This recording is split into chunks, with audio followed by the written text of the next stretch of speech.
Good evening, beautiful people. We're back for another episode of Real Relevant and Right Now.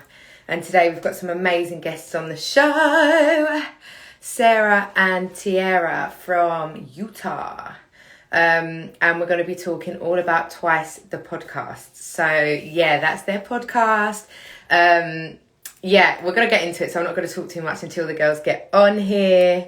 I can see that they're here. I'm just going to wait for a few more people to join. But how is everybody this evening? What a beautiful day it's been. The sun has been shining. And it just always makes you feel better, doesn't it? Hey, Auntie Gabs, how are you?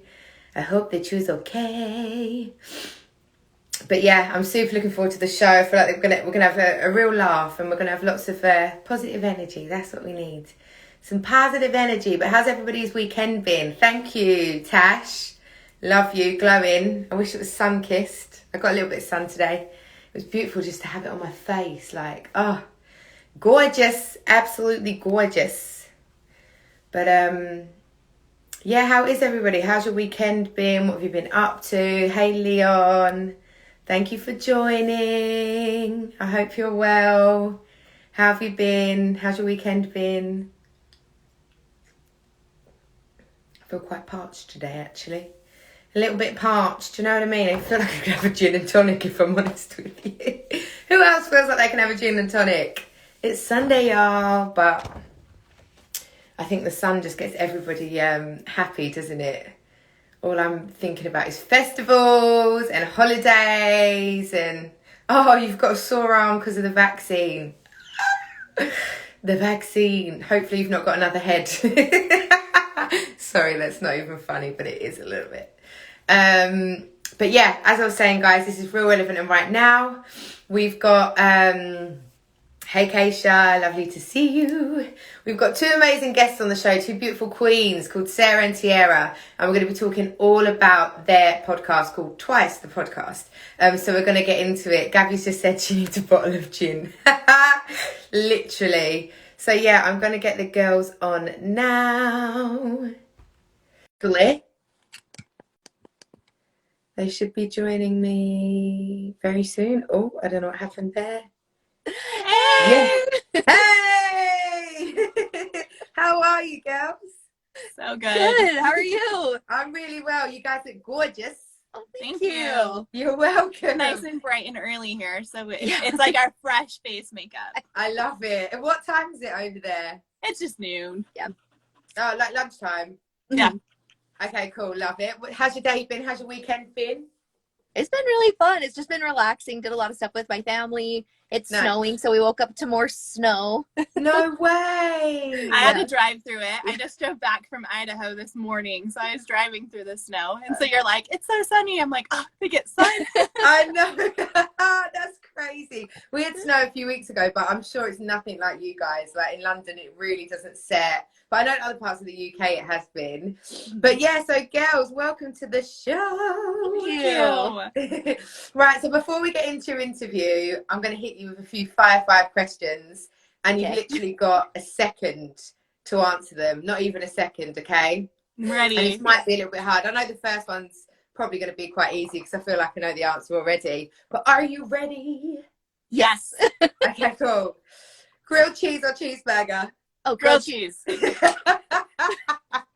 Hands Jam down. donut or a sugar donut? Wait, what was that? Jam donut, sugar donut. Oh, sugar donut for me. Okay, Definitely sugar donut. Love it. I First don't like date. anything pre-filled. First date, walk in the park or dinner date? I'd say walk in the park. It's different. I think I want to go dinner. Okay, love it. Party time or me time? Me time. Anytime. Yeah. Yes, love that, love that, love that. Yeah. City life or country life? City. Take me to the city. Country. I love it. Wicked, wicked. And guys as well, so you guys are not in lockdown anymore, are you? Not really. Nope. We were in So lockdown for jealous. a while where I couldn't even go visit my family because I couldn't leave the state. And now we're all over the place. I know, I can't believe it. So if you've got restaurants open, nightclubs open, Oh my God, I need to get to Utah. That's what yes, I need come to visit. do. That's what I need to do. Originally, they opened up just like for takeout, so you could just order takeout or whatever. But now it's like wide open, sitting down.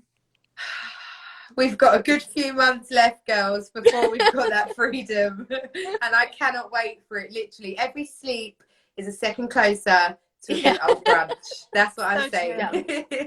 So, girls, tell us a little bit. Sorry, say that again, Sarah. Oh, I said it's been nice to have things like slowly opening up again. So it's been really nice. I can imagine. I can't wait till we're in that place, literally, because, yeah, I'm starting to feel it now. It's been a year, basically, and we just can't do anything apart from walk in the park and talk to yourself at home. It's just talk to yourself praying for your sanity. Basically, thank you. Pray for me, please. Yes. So, girls, tell us a little bit about yourself. How did you guys actually initially meet? So we actually met in a gospel choir that we both were a part of. I had already been a member. So you're both singers. Yeah. And so I was in the choir for a little longer than Sarah, and she kind of got roped into it by the choir director. She had no intentions of joining, and she got asked to audition, and she got joined. But we didn't really ever hang out outside of like the choir. We just were like sheet music friends. We'd share our music. And one day I was just being really nosy, and she had her phone open, and I saw this list on her phone, and I was like, what's that? And she told me it was a list of things that she wanted to do in that year before like her next birthday. And one of them was to go to Texas to eat a grilled cheese sandwich. And I was like, that sounds like something I would do. That's so cool. Like, who are you going with? And she said she was going alone. And I just was like, why are you going alone? Like, you should go with somebody. And she thought she would get me to say no, but she invited me to come. She goes, well, would you want to come with me? And she was thinking a normal person would say no to a stranger and a random trip to Texas, but I'm not a normal person. So I love that. Oh, she was really like me. She invited me to go to Texas. And we just became friends. Like after 3 days, it's like we just became best friends. And we went on that trip like, 2 weeks later? And and now here we are. We literally hung out one time outside of choir before we got on an airplane. Yeah. And then we were on the airplane. We were sharing a bed in our like Airbnb house. Like we were like, we had to be best friends in that moment. So it naturally just happened. But yeah, I love that. And wait, talk to me about what's so special about a grilled cheese in Texas. You know, found it. So. So I have this every year on my birthday. I make a list of just like things that will intentionally give me joy. Okay. So an intentional list of like what makes you happy. I love that. I had a cousin who was getting married in Texas, so I added that originally to my list because I intended on going to his wedding. And then I don't remember why I ended up not going, but I didn't end up going to Texas for his wedding. But I was like, this is such an easy one to do. Like some of them are really, really hard to like actually complete. But I was like, that's such an easy one to do. Find a cheap flight to Texas, just go. And so I had found, when he announced he was getting married, I had found this grilled cheese spot, and it's just like, it's called the Dallas Grilled Cheese Co. Anyone who goes out to Texas, Dallas, Texas, Dallas Grilled Cheese Co. That's unreal. Spot. So, oh my gosh, I love it. So there was nothing special about it necessarily, other than I was planning on going. To go. No, I love that. And setting intentions to make you happy, it's so important that we do that 100%. I did mine last night. So all my intentions under the beautiful full moon, the snow moon in Virgo. Yeah, so yeah, really, really important stuff. Before we kick off, I really just want to ask you, and I'm so putting you on the spot here, girls, so do not like hate me, but you sing in a choir. Oh gosh. Can you like give us a little something? I have nothing. Tierra can. Okay. She's like, Tierra's the soloist, and I was like definitely back row at the very top. Like I was background. Like I'm not great. Tierra. I'll do a really quick one. I won't. Okay, I get nervous. Okay. All right, got my water. Okay. I'll just go with the Disney one because it's easy. But a dream is a wish your heart makes when you're fast asleep. In dreams you lose your heartache whatever you wish for, you keep. There you go. Oh, that was amazing. You've got a gorgeous voice. Thanks. And wait, is that Cinderella? Yes. Yeah, okay, cool. Yeah, I was like, I know this song. I wasn't sure which Disney one. Amazing. So, girls, you obviously started Twice the podcast. Tell us a little bit about what made you want to start this podcast. Yeah, so that was definitely me. We were discussing this. We were like, what has made us want it? And she was like, that was all you, Sarah. I was supporting you. So I have gone through like a lot of like just different like traumas and different things in my life that are just like really, really, really big moments. And in one of my really big moments, I had read a book about a family. I was married at the time, and my marriage was just like kind of all over the place. And I'd read a book about a family who was kind of experiencing similar things. Yeah. And it just inspired me to do more than just live in like my like funk, I guess. Yeah. Yeah. And so now that I'm like out of the marriage, and now that I'm just like in a better place, I want to be able to give that to somebody else. So like any of my like my dating stories, my story through my divorce, and like how I became like a happier person, like just all those things, as well as like there's so many great things that Tierra does, like through singing, through like her diabetes, through like all those things where like we're doing it, and we're doing it intentionally, and we're doing it by choice. And if we mess up, we are like, you know what, like great job, way to try, let's do it again. And so I just like really wanted to like either start a blog or a podcast or something to be able to share my story and get it out there. And my best friend one day was like, well, then let's just do Let's it. go. Like, why are we waiting? And I was like, you're right. So that was really what it was. Amazing. And so what are the kind of topics that you guys discuss on Twice the podcast? For anybody that's like here that hasn't heard it, or, you know, what is the kind of, what is your vibe? So I guess it's just like with like living intentionally, it's just like owning everything. So we talk about our dating life sometimes, or the lack thereof. We talk about different life hacks and like what things, like little things and tidbits that have helped us. We just talk about different things that are making us happy, and just kind of like everything that comes with being in your 30s and figuring life out along the way, and doing it intentionally with no excuse. So not apologizing if something went bad, but like really leaning on like what you tried, how it didn't work, and like trying again, and like not making excuses. Because I think, I don't know if it's just like maybe our like culture and like where we're living, but sorry is a word that is said far too much. And so that's one thing that we're kind of trying to push for, is like, you don't have to be sorry for like being an adult. 100%. Right? Yeah. Because we're gonna like mess up, but like really just being like, hey, like what can I do to make it better?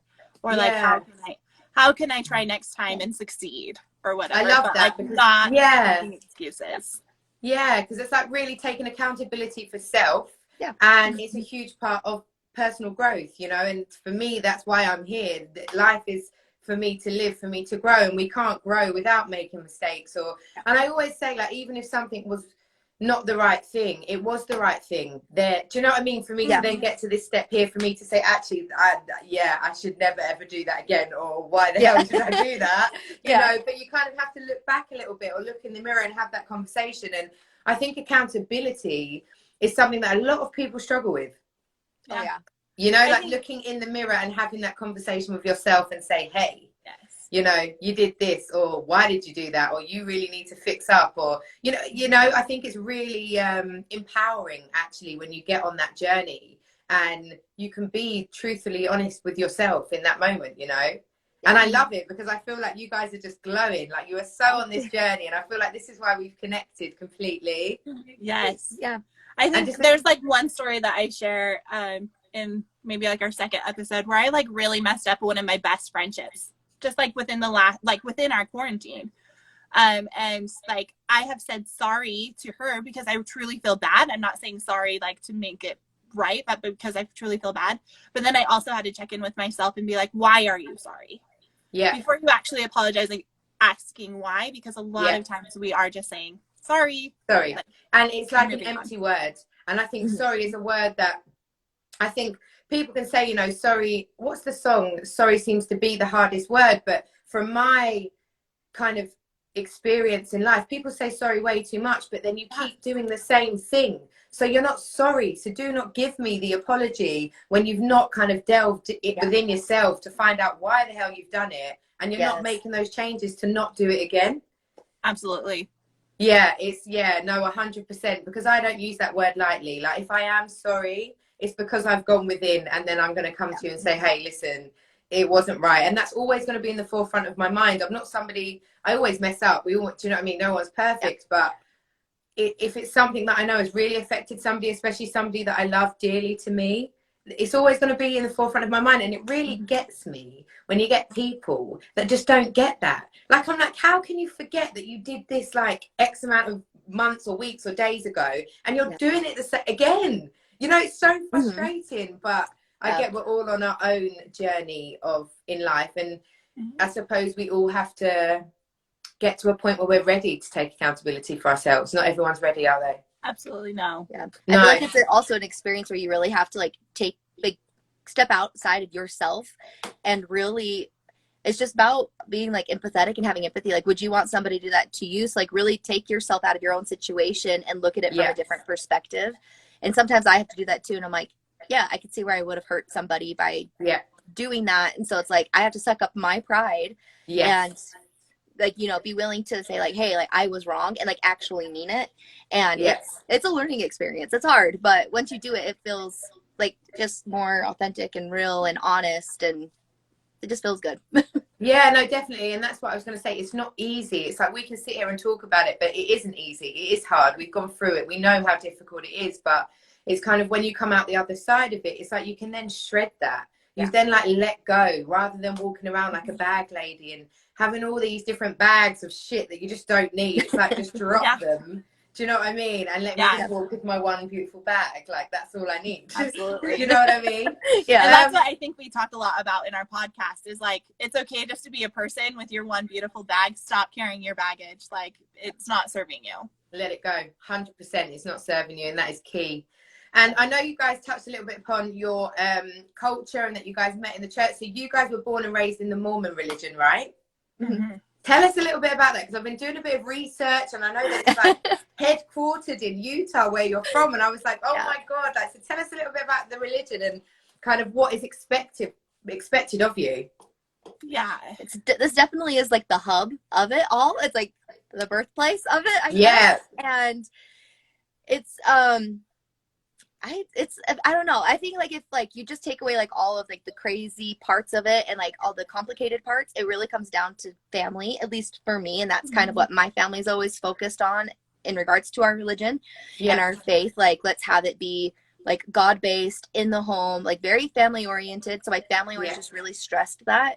And there are definitely things that our church gives us. I've always thought of them more as guidelines, not rules, but I know not everybody thinks that way. I guess it also comes down to there's like what's taught as like our gospel, like our teachings. And I feel like especially in Utah, that there's the whole separate culture of what people think is supposed to be.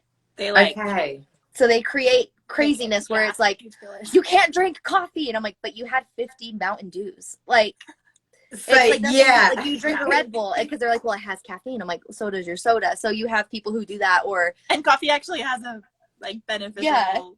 It benefits your body. Anyway. So there's like, and there I know some people who are like, oh, well, we don't watch like R-rated films, but I'm not opposed to it, especially like I love history films and like war films, so I like that because I feel like that's depicting like what really happens. So it's just very different, and people take parts of what they want and have created like their own version of a culture.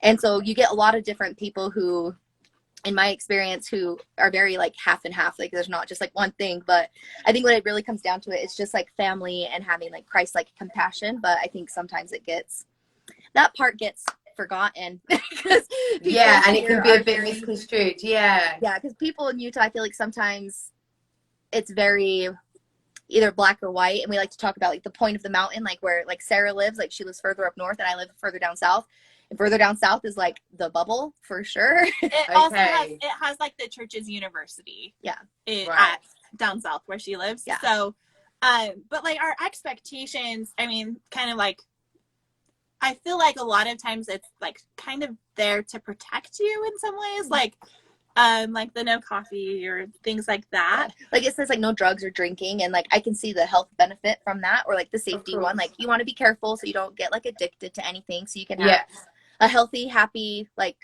not addictive lifestyle to certain things. So, but again, it gets people take it a little too far sometimes. But then like when people take it too far, it's like there's like it's really focused on family, and so you do have this expectation of starting a family.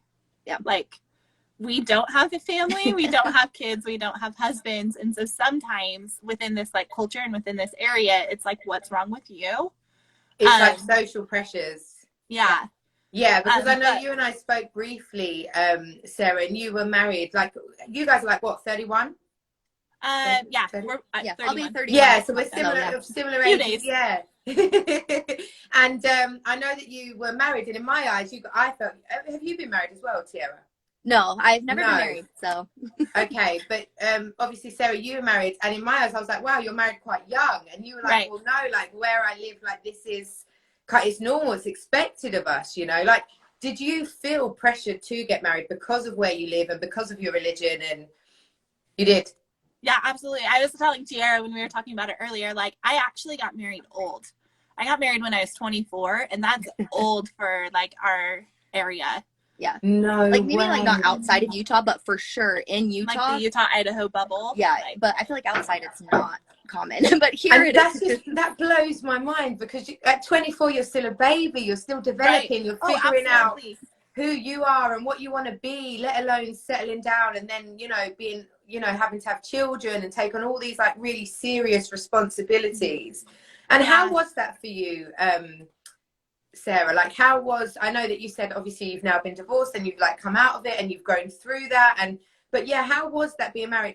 Was it somebody that you met? Was it an arranged marriage? Were you forced to marry? Yeah, so I was married at 24. We had met in college, and we had a like 4-year relationship before we even got engaged.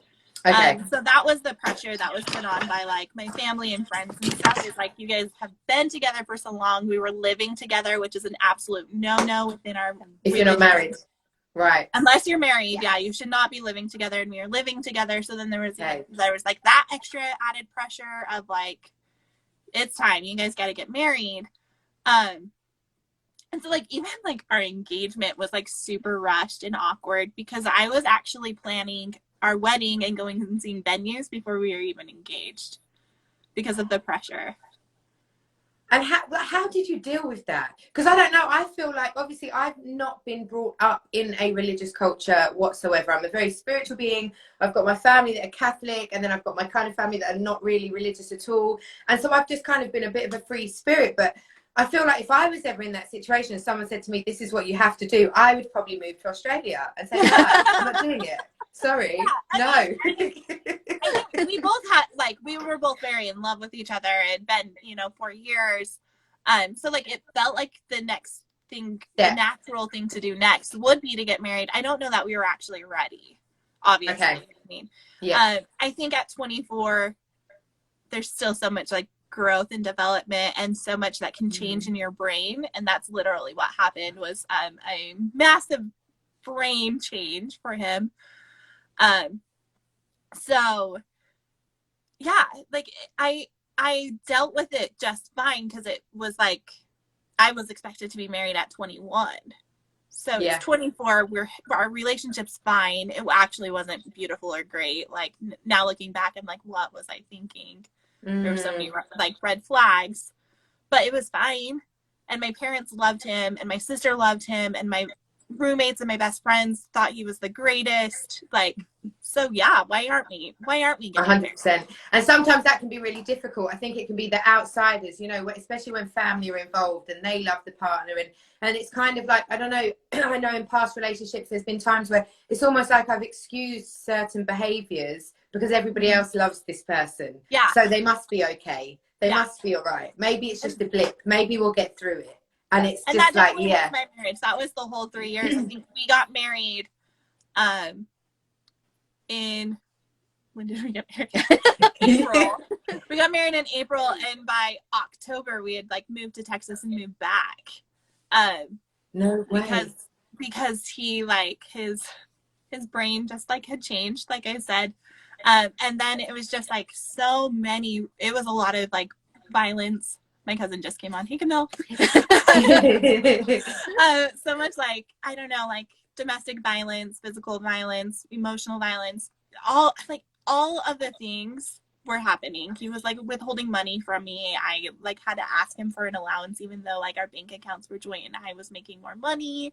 So there was a lot of things that were going on. And I was just so young that I was like, you know what? Everyone else loves him. This is you. It's not. And that's what he was telling me too, right? Like, it's you. It's not me. Like, you need to fix yourself. And so I stayed. Mm-hmm. Yeah, no, I hear you. And that's really difficult. So you were kind of really controlled. And when you're in that situation, when we were talking about bubbles before, it was all of a sudden now you and him. And, you know, that is really tough when you've got somebody that's chipping away at your confidence and your personality and the person that you are. And you almost feel kind of trapped, you know, because what do you do? How do I reach out? How do I let somebody know? Like, what did you do? What did you actively do, Sarah, to get yourself out of that situation? Because that must have been so hard. I just want to say as well, like, both of you are such beautiful, amazing queens. It's like I can feel your energy and you're so strong. And I think that, you know, just it's so commendable to your character that you're even sat here today talking about that, you know, for other people that are in possibly abusive relationships or in relationships where they feel trapped. This is why I do this show, to talk about things like this. Yes. It's so important because, you know, nobody is ever on their own. And so many people in the world are probably going through this or in that situation. So, yeah, I just want to say you guys are amazing for, you know, just talking about this. But, yeah, how did you actually kind of pull yourself out of that relationship, Sarah? Yeah, there's so many things you just said that I want to highlight first. Sorry. During quarantine, like, through our quarantine, I just like I felt so strongly for those who are experiencing what I went through, because they are even more secluded. Like, I got a second job, so I've never had to be home. Okay. And like, my jobs were not actually essential. So during quarantine, I wouldn't have been at work, or I would have been working from home. So we would have been together all the time. The whole time. Where I had the privilege of being able to leave home and be gone as much as possible. Yeah. That being said, I felt so alone because as the abuse continues to happen, you start to seclude yourself from others because you don't feel your worth, right? So like, my best friends, I just stopped talking to them. I didn't go see my family. I like only big family events. We lived in the same town as my family. I lived, 7 minutes away from my mom, and only saw her during big family parties. Because like, one, I was covered in bruises very often. And so it was like, I'm so sorry. My mom's going to call me out for wearing a turtleneck in the summer. Get you. My coworkers aren't going to call me out because I can just be like, oh, I'm cold. And I'm actually allergic to the sun as well. So I was able to use those. Yeah. Okay. I was able to use that as like, oh, yeah, I'm just allergic to the sun, so I'm wearing a turtleneck in the warmer months. Like, no, that doesn't happen, really. Like, I wear t-shirts and I'm allergic to the sun. But I just like had made all these excuses so nobody asked questions because I didn't feel my worth. And then also I had like written all my friends out. But coming back into it, I remember, and like, this is mostly for marriage, but I think like, because that was my experience, but I think anybody who's in a relationship that's abusive, you have your people, like my bridesmaids. I stopped talking to them because I had asked them to be a part of something so sacred in my wedding. And I didn't want to disappoint them and let them know that this marriage wasn't working. But I picked those women to be by my side for a reason. And they're never going to leave me, even if I stop talking to them for a while. 100%. And so that was one of the first things I did, was I reached out to like one of my best friends. She was my college roommate. She's actually the one who really like pushed us to like be in a relationship. And anytime things were going hard, she would like be like our little couples counselor. And I remember texting her and being like, Stace, this isn't working. This is hard. This is bad. I know you were just here 2 weeks ago and it looked happy, but like I am covered in bruises today and that's not okay. And like she was like, I love both of you guys so much, but I am so mad at him and I will never talk to him again if that's what you asked me to do. And like, he was her best friend too. But like, we have our people. And so I think I had like also, you know, hidden 7 keys around my house so I could sneak out of windows. Like I was in a very dangerous space. Wow. Yeah. So like I would sneak out of windows and go to my parents' house and just be like, you know, it's just a rough day. I just want to be home. I don't want to be at my house. I just want to be at my parents' house.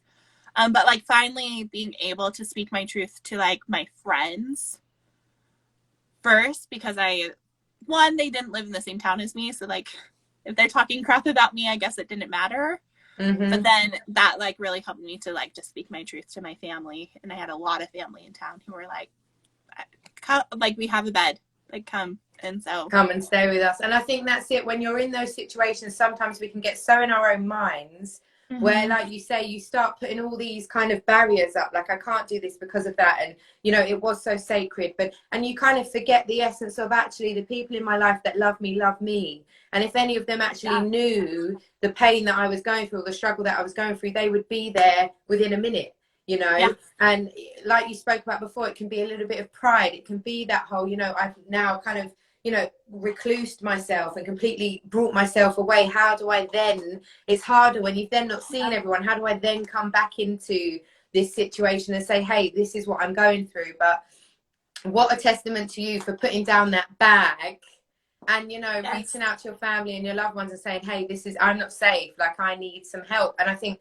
that's a massive thing. We can sometimes as a society put so much pressure on ourselves when it comes to asking for help. And I'm like, we all need to ask for help because everyone needs help. No one can get to the top on their own, no matter what you do, no matter how strong you are, how powerful you are, how rich you are, whatever it is, we all need help. And it's pushing past that boundary of like asking for help is a weakness. It's really not, it's a strength, you know, and it's about, you know, turning that vulnerability and understanding that when you are vulnerable and you can, I suppose, reach out to your loved ones in that sense, you are being super strong. You know, I always say vulnerability is a strength, but I'm just so happy that you had such a, you know, good supportive network around you because, you know, that, like you was, I was just going to say oh my gosh, I'm so sorry. No, go for it. I was so lucky. And like, this is like the advice I think I would give to anybody who's supporting someone trying to leave is like, had my family been like, you need to leave now, I think I would have pushed back on them. Like, why can't you support us? But every single time I said anything to my friends or my family, said, what do you need? How can I support you? I support whatever choice you make.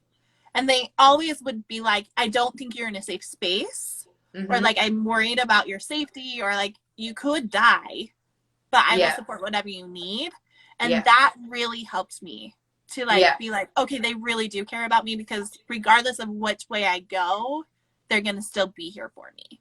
Yeah, 100%. And I think that's a really key thing for anybody that is listening that may be in that situation or maybe know somebody in that situation. I've had a few friends of mine that have been in seriously abusive relationships. And I think that it was a hard lesson for me to learn. But what I had to learn was, as much as I wanted to say, leave him, I'm going to do this, that just does not help the person at all. I needed to let her know, I'm here for you whenever.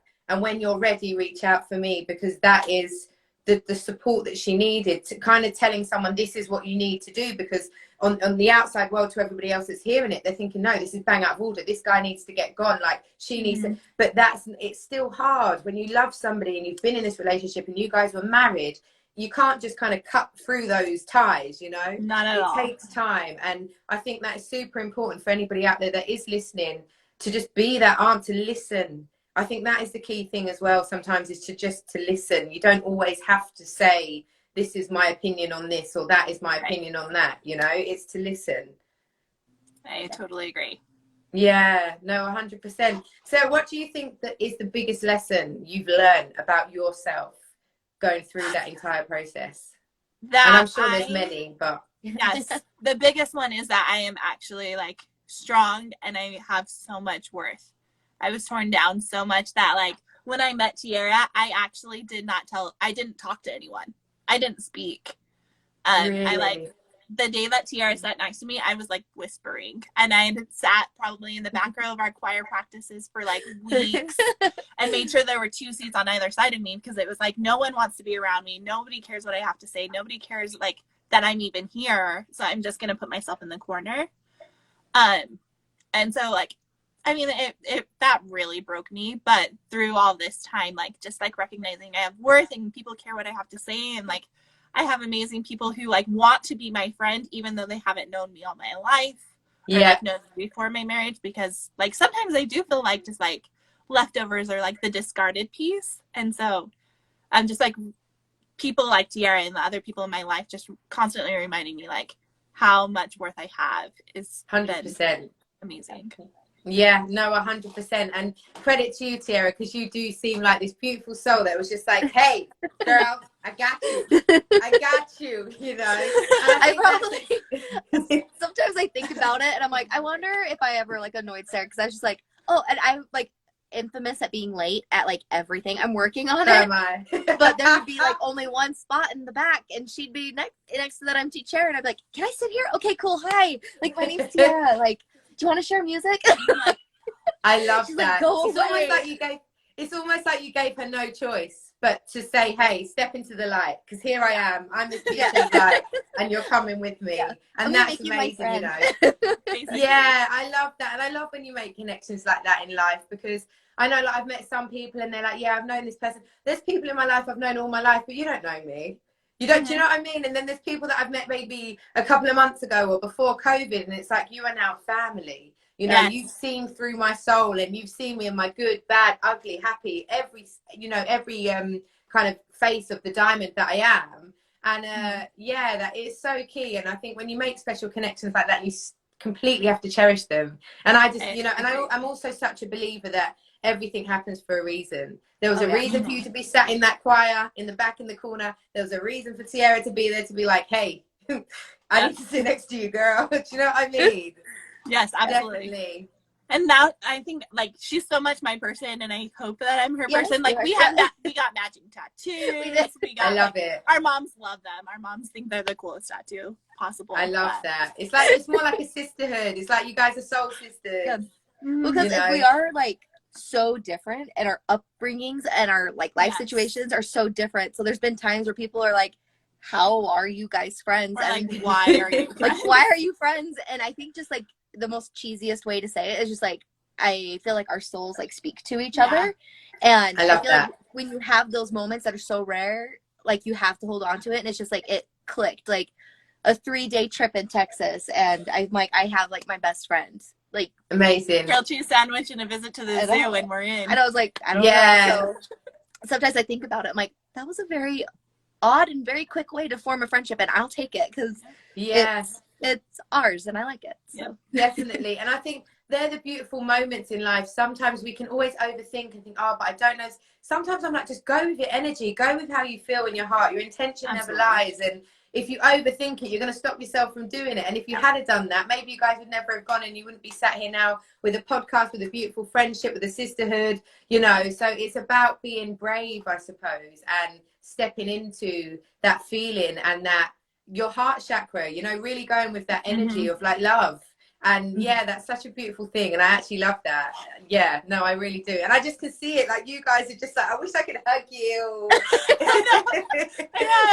I know. I'm gonna have to like take a trip to Utah whenever I can bloody fly out. That would be amazing when we can again. And guys, this is a question I'm going to put out to like both of you, I suppose, just in general, because I just would like to hear your perspective of it. But in everything that you've gone through in life, and you know, the processes and the life that you're living today, do you have any regrets about anything? That's always, I think, since high school been my mantra, like live life with no regrets, like, because everything happens for a reason. What you went through for a reason. Like my marriage, for example, I now work in a shelter for people experiencing homelessness. And so a lot of them are going through very similar, like really hard things where they like just left a marriage or whatever. And now they're actually homeless. I've never experienced homelessness, but the things I have experienced help me to like really, really connect and like actually show true empathy for them. Yeah. Because I don't know what they're feeling, or I don't know where they're at, but I know what I was feeling and I know where I was at. And so I truly can feel for them and not just say like, oh, like, I'm sorry for how you feel, or like, I can relate. Like, because a lot of times you can't, but a lot of those experiences where like a lot of people would have regret marrying young or whatever, I don't, because it's made me who I am, one. Yeah. And it's helped me to help others. Yes. So I don't know. You? For me, I guess I don't really have like any specific things that I regret. I think the only regret I really have in any situation, like granted, learning the lesson I did was, I wish I hadn't learned it that way, but I did. But the only regret is maybe not taking the plunge and that jump with certain opportunities or different things that came into my way. I overthink a lot. And I wish with some moments, I'm like, if I would have just like went in, like just dived right in, maybe things could have been different, or like maybe something different would happen. But even still, like every single thing that I've done, I feel like there's been a purpose to it. So I don't really have any regrets, just more like just jump in head first. If you get that inspiration, just like do it, because then you don't have to wonder like what if, you know. So I think that's like been something we've been supporting each other in a lot more of, like, why are you waiting? What are you just waiting for? Like, no, I agree. If it doesn't work out, it doesn't work out. 100%. But you'll never know unless you try, you know. And I had a guest on my show, I think it was Valentine's Day, Rafaela Coleman, and she's just an amazing soul. But we were just talking about, you know, this is the year of just saying yes. She like works on radio, and she was petrified of coming on a live. And I basically was like, Raph, will you come on? Like, she was just like, yes.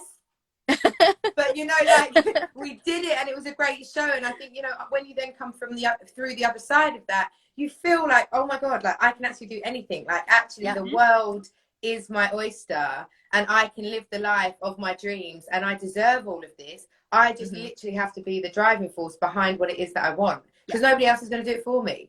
You know, and that's really, really empowering. And I'm definitely doing that as well, because I've not sung in a very long time. I'm a singer, and I've just kind of like, my confidence was knocked a little bit, and I've not put myself out there. So I've been working on some music, and there's going to be some music coming.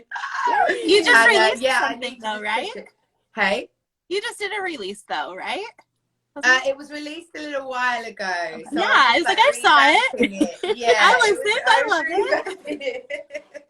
But it's kind of, it's like, I remember watching this TED talk. I can't remember the lady, but she was saying, when you get those feelings of fear and like anxiety, it was kind of all scientific, and I can't remember everything, but it's like our brains release this chemical. And actually the analogy that she gave is that when we get this fear and this anxiety, it's almost like, imagine you're in a car and you're revving it, and it's like your body telling you like you're about to go, and you can do this. But what we sometimes do with those feelings of anxiety is go, oh shit, no, I'm not gonna do it. Do you know what I mean? Actually, on my wall, I have like just a huge sign that says, just don't run, because I am like 100% anxious person. And it's like, if it gets hard or a little bit like, I'm like, I'm out. Later. It's like Sarah. Who's Sarah? I don't know. She read that way. She's right here. I haven't seen her, haven't heard of her. Yeah, 100%. So it's just about banging that foot on the accelerator and just going, stay in your lane. And I think also a massive thing as well is, you are your only competition. Stop looking at other people. It really doesn't matter. It's like, I've fully and wholly accepted. I love to sing. It makes me happy. I'm not the best singer in the world, but I can sing. So there's no point in looking at all these other people doing what they're doing. I think that's the best advice anyone should kind of adapt and take on when it comes to achieving their dreams or doing something they love, because we deserve to be happy. That's, you know, we only get one life, so that's what we need to do. Tierra, what would be your biggest achievement to date? Can you hear me? So I actually was thinking about this on my way to Sarah's, and I was like, I don't know what it would be, but I guess just my biggest achievement would be handling something I had no control over, which was being diagnosed with type 1 diabetes. And I'll have it for the rest of my life. And it comes with a lot of baggage with that. But just being able to like fully live my life the way I've wanted to, and being able to like take care of myself and my needs at that level, because I feel like it definitely could have been something I could have used as a crutch like my whole life. And I was so young, my parents were always like, you know, like this is something that is a part of you, but it's not who you are. And if anything, it's only made me stronger. So I think I'd say that's like my biggest achievement so far, and I probably will keep being, just because every day, every year is something different. And curveballs are thrown at me all the time, and you just have to learn how to navigate it. And so that's just kind of been my biggest achievement, is handling it with as much grace as I can and living the life I want to live with it. So, and like on top of that, she has like an Instagram that she shares like her experiences with, and like so she's also been like a huge voice for like the type 1 like community. Yeah, no, that's amazing. I think that's a really key point. We can have so many curveballs thrown at us in life, and it's, you know, how we deal with them, and it's about not allowing them to define you. You know, cool, this shit's going on, but I'm gonna keep going this way, or I'm gonna go this way, or I'm gonna go that way. And yeah, that's testament to you. And just quickly, Tierra, with diabetes type 1, is that what you have to inject yourself with insulin? Yeah. So constantly. Yeah, so I actually have an insulin pump that I use. So I like on pump therapy is what they call it. And so I have like a sensor that like checks my blood sugar for me like every 5 minutes and monitors it. It's pretty cute. I'll show you. Yeah, I love it. This is my pancreas. I always call it her pancreas. I'll be like, T, your pancreas is beeping. And so, but yeah, so I did used to have to injections, but I've worked my way up to having an insulin pump. And but a lot of people, like, they always like different things and whatever works best for them, but I like the pump the most. So. Yeah, no, and that works for you. And I think the one thing that I love about you guys and your energy, and again, I feel like this is why we've connected, is that the whole giving and receiving of life. And I think that the only way we can grow and educate and inspire and empower each other is to talk about our experiences. And even if they have been really, really dark, and then you've turned that pain into power, to then let people know and say, hey, this is what I'm going through. This, you're helping so many people, and you're just on that energetic kind of exchange of love, and it's just really, really powerful. So I feel like you guys are going to get so much coming back your way in a really positive sense. So just keep doing what you're doing. Well. Oh, I love you. Make my Sundays. Yeah. I love it. I love watching your stuff. They make my, like, it's new. I'm like, oh, and I just like will like set you in a spot in my room, and I'll like just like do my thing and like watch you interview different people and just talk about life. And I love literally. It. That's amazing. We also have this huge obsession for the UK that we probably haven't mentioned, but like UK trash TV is like our guilty pleasure. So like Love Island. Love Island, yes. Right now I'm watching Celebrities Date. Celebrities Go Dating. Yes. And I'm like, oh my gosh, you guys have way better TV than me. No, see, but then I would say that you guys have way better TV than us, because I have to say, like, one of my guilty pleasures in lockdown, and it got to a point where I was like, yeah, I need to stop, because I was dreaming about them, was Housewives of Beverly Hills. And I had like Vanderpump in my life, and I was just like, Kirsty, you've got to stop. It was just too much. Housewives of Utah. Yeah. So I'm oh my gosh, okay, I'm gonna watch them. I'm excited. Yeah, no, I will do. I will. And I love Housewives of Atlanta, New Jersey. Yeah, I need to stop. And I like started on season 1 as well. Like, I love American TV. That was me with Love Island. Really? Yeah. That's amazing. Oh my God, have you guys ever been to the UK? No. Yeah, I guess you have. Yeah. I went to, well, I guess I don't know if it's considered now because of Brexit. I'm not that educated, but I went to Ireland in 2017. And but I've also been to just like different parts of Europe, but I guess not like the UK. Like London. Yeah, no, you've been to Ireland. It's part of the, whereabouts in Ireland did you go? I was in Southern Ireland, like the southern part of Ireland. Like so I think that's the Yeah, I went to Cork. I love Cork. It's a good city. It's beautiful, so actually. Yeah. I love it. Oh my God, I went for St. Patrick's Day because I thought it would be fun to be able to say I spent St. Patrick's Day in the country it originated from. Yeah, I bet that would be amazing. It was so cool. It was in Dublin, and then I just like made the whole trip. It was like a 14-day trip. It was amazing. So lots of Guinness. I learned how to make it. I actually have a certificate. I can officially pour Guinness correctly. No way! I love that. So well, I can officially do it. Amazing. And guys, after lockdown, you've got to come to London. Yes. It's on my Yeah, list. she's It's so on my happy. list. Let's make it happen. It has to happen. Let's make it happen, 100%. We'll do And, like a right- swap. You come to Utah, we'll go to London. It'll be great. I'm down. Like, I am so down. I love America. I lived in America for a bit when I was younger. I was in, but I wasn't in Utah. I was in Washington and I was in New York. And I love like New Washington, York. D.C. Yeah, like, Washington, D.C. Oh, okay. She's from the state. Yeah, I was born in Washington State. So I was like, Washington! I got all excited. Sorry. No, Washington, D.C., which was so, it blew my brain a bit because the layout of the city was very similar to London. So there was like a Piccadilly and then you had like the Madame Tussauds, and I was just like, this is weird. Like, I feel like I'm walking in London, but I'm not in London. It was bizarre, but I loved it, and I love New York. And you know what was so strange? When I was in America, so many Americans thought I was American. And I was really? like, no, like, and then they'd hear me speak and be like, oh, I was like, yeah, I'm from London. Like, I'm not from the States. But I loved it. It was so much fun. I But love yeah, going back east. Hey? So, I love going back east, like back to DC and New York and all those. Yeah, it was really, really good fun. And we went to a few clubs actually, which were amazing. Like, they were so different to over here. I think They're I was so different maybe to like over here 22. too. Really? Yeah. It was epic. And I loved that I could drive an automatic. I was like, hey, yes. I cannot drive stick. So if I were given a stick, I would just be, I can barely drive anyway. So bad news anyway. Just stick with an automatic. That's all I can do. Yeah, I know. I mean, I think we're silly over here. I just feel like we should all jump on the USA wave of every car should be automatic. I don't understand why we have to learn in a manual. But I've done it now, so I can learn in a manual, and hopefully I'll get an automatic soon. I think it's a good skill to have. I know. I wish once I tried to learn how to drive a manual, and I like somehow knocked it into reverse and backed the guy's truck into a garbage can, and he's like, "Get out!" Like, I didn't even go forward once. So I would fail driving school out there. I love that.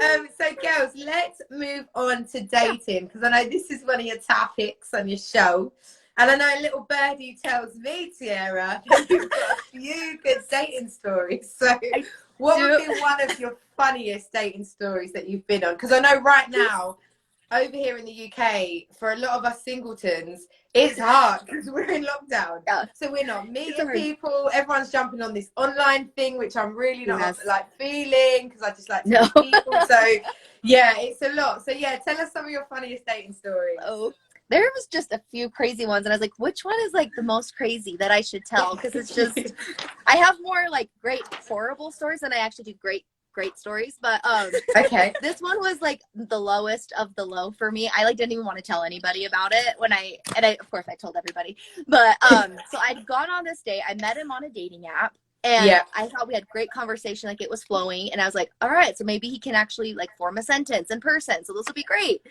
And hopefully that's what we were hoping for. And so I waited like all day to hear from him, and I didn't hear anything, and I was like, oh, I'm totally getting ghosted. I'm just going to keep doing my own thing, whatever. And then approaching like the time frame we're supposed to meet, he's like, so do you still want to meet up? I was like, sure, yeah, let's do that. And I was like, I'll meet you. We found a place, and I'm not sure if you're familiar with In-N-Out Burger, like the restaurant. A very local thing. It's disgusting. Yeah, it's just like a burger. Is it like Nando's? The what? Like our Nando's. Have you heard of Nando's? Yeah, I've heard of that. Only in shows. Okay, so it's just like a place where you get chicken and chips. It's like, if anyone took me on a date and said I was going Nando's, I'd be like, oh, mate, no, sorry. Yeah, so, yeah, and he suggested it, and I was like, we can go to, like, there's a good steak restaurant, like, nearby. We can go there, where it's, like, it's affordable. It's not, like, super ritzy. Super expensive, he's like, yeah, he's like, let's go to In-N-Out. And I'm like, I can do that. I'm pretty good with the flow. Cool. That's fine. And so I meet him at In-N-Out, and I was a little late. And so he was like texting me and just giving me attitude. And I was like, I'm almost there. I'm just at the light.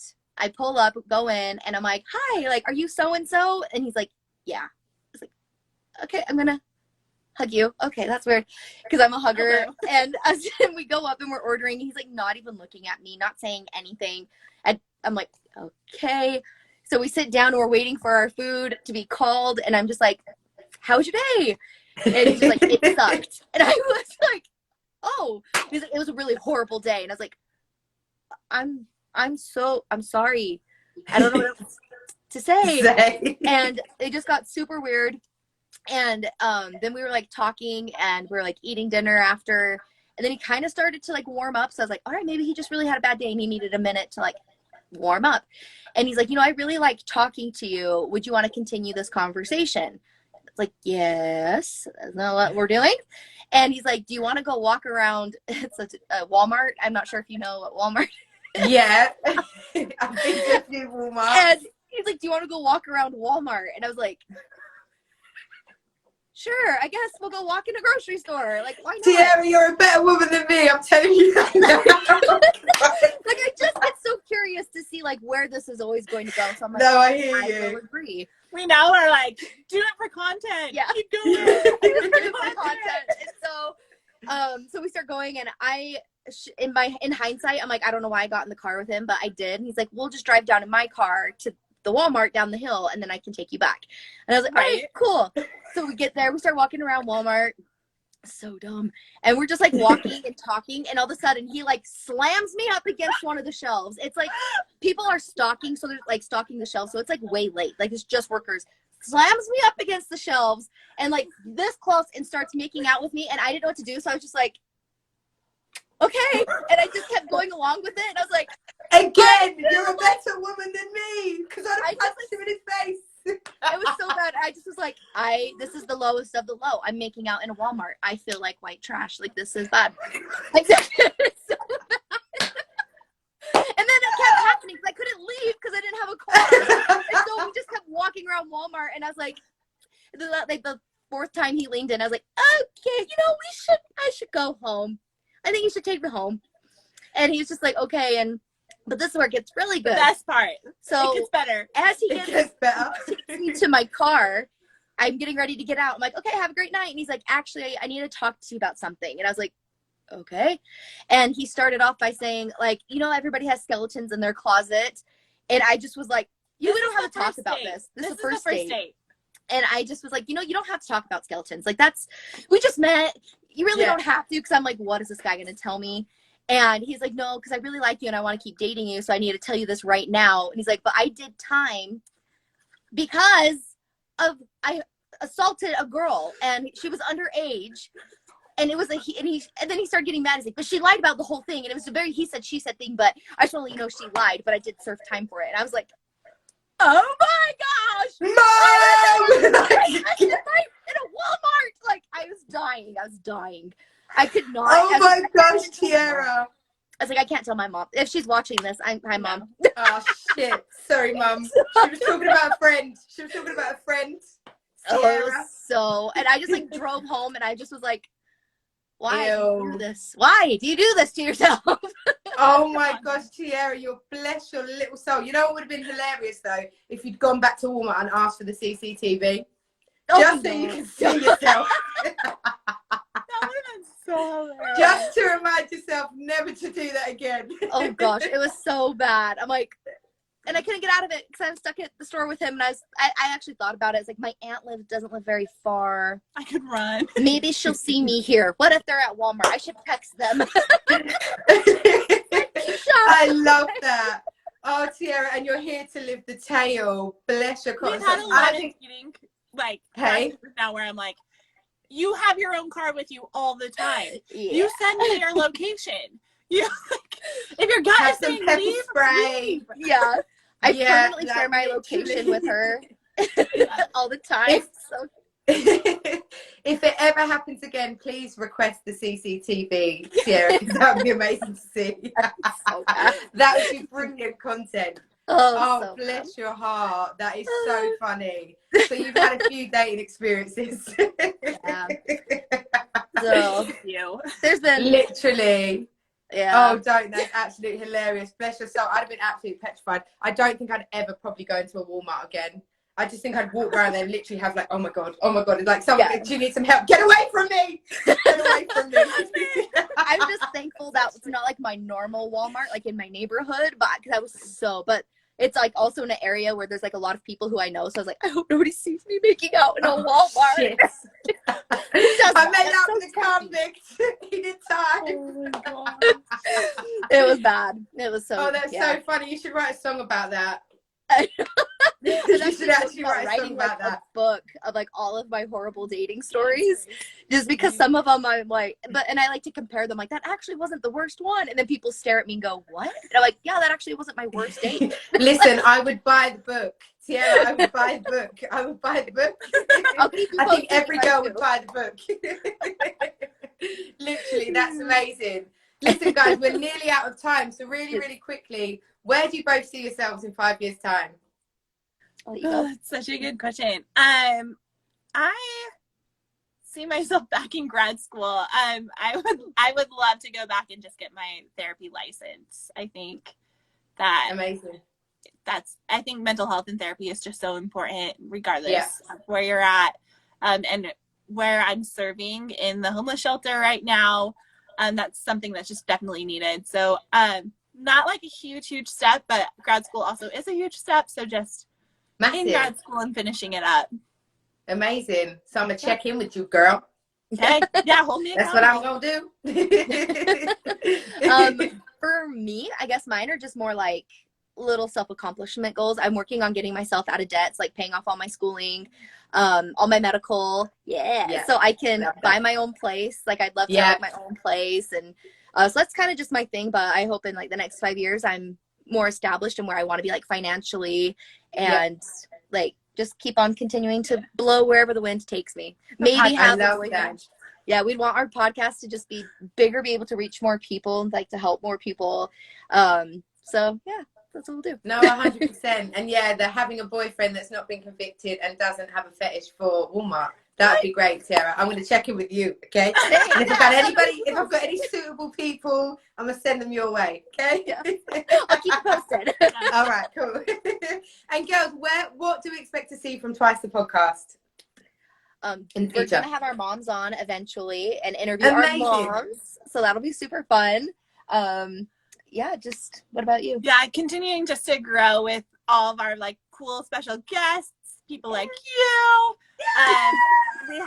We have like a really great network of friends, and so we're really excited to share like their successes. Some of them are like music artists, some of them have written books. Just sharing those successes, because I think with anything that we do within our lives, everyone can learn from it. But then just like really growing and developing just in like figuring out what people need and how we can help serve them through our podcast is kind of where we see ourselves now.